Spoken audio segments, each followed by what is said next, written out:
Matahari merupakan sumber energi dan juga inti dari ruang lingkup tata surya kita, di mana matahari sebagai penentu dari gerak orbit tiap objek langit yang berada di tata surya. Matahari merupakan bola plasma yang sangat besar yang awalnya terbentuk dari awan bintang yang disebut dengan nebula. Nebula tersebut pada akhirnya akan saling menyatu lalu runtuh ke dalam gravitasinya sendiri dan membentuk sebuah objek yang disebut dengan bintang.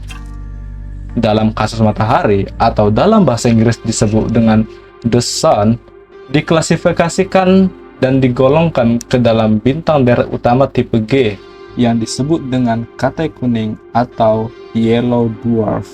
Sementara itu, matahari juga memiliki status dengan spesifikasi yang di luar nalar.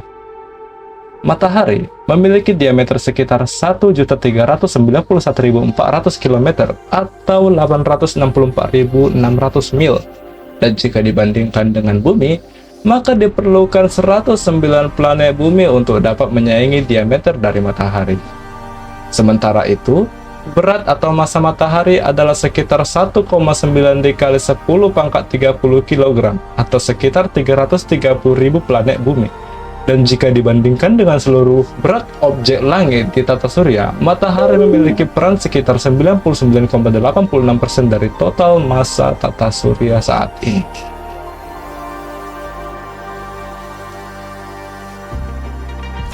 Kehangatan matahari dapat kita rasakan setiap hari, dari matahari terbit hingga pada akhirnya terbenam. Namun, apakah kamu tahu, jarak dari bumi ke matahari itu sangatlah jauh. Melalui perhitungan matematika saat ini, jarak rata-rata bumi ke matahari adalah 150 juta kilometer. Ukuran ini dijadikan sebagai sebuah satuan ukuran astronomi yang disebut satuan astronomi atau dalam bahasa Inggris disebut dengan astronomical unit. Jarak ini sendiri tidak tetap karena orbit planet-planet di tata surya tidak berbentuk bulat sempurna dan membuatnya menjadi dua ukuran yang dikenal dengan aphelion sebagai titik terjauh dan perihelion sebagai titik terdekat.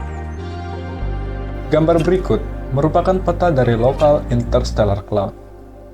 Ini merupakan lingkup lokal bintang dalam jarak 40 tahun cahaya dari inti tata surya. Tahun cahaya merupakan sebuah satuan astronomi yang diambil dari kecepatan cahaya, yaitu 300.000 km per detik. Dan jika dikonversikan ke dalam tahun, maka satu tahun cahaya dapat dikonversikan menjadi 9,4 triliun kilometer. Pada gambar ini, kita dapat melihat beberapa sistem bintang seperti Matahari, Alpha Centauri, Sirius, Procyon, dan Altair. Matahari memiliki struktur-struktur yang kompleks yang mengatur energi plasma yang sangat besar.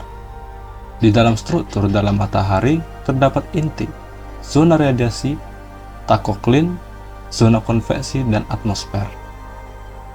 Meskipun inti matahari yang begitu panas, nyatanya korona dan angin matahari atau solar wind yang merupakan lapisan terluar atmosfer matahari memiliki suhu yang sangat tinggi sekali. Suhu rata-rata korona mencapai 1 juta sampai 2 juta Kelvin. Namun di wilayah terpanas suhunya bisa mencapai lebih dari 8 juta Kelvin. Jika kamu zoom ke tata surya kita, kamu akan menemukan lapisan terluar matahari yang disebut dengan heliosfer. Atmosfer terluar matahari yang lemah dipenuhi dengan plasma angin matahari.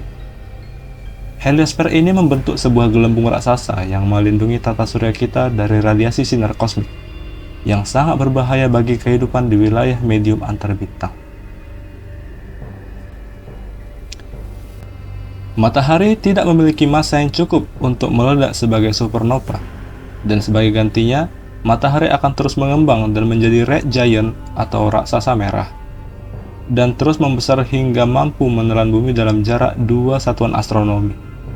Dan setelahnya, matahari akan menyusut menjadi bintang redup yang padat, yang disebut dengan white dwarf. Meskipun banyak hal yang berbahaya yang dimiliki matahari yang berada di luar pemahaman kita, tetapi kita tetap menganggap matahari sebagai sumber kehidupan, keunikan, dan keindahan di dalam kehidupan kita sehari-hari.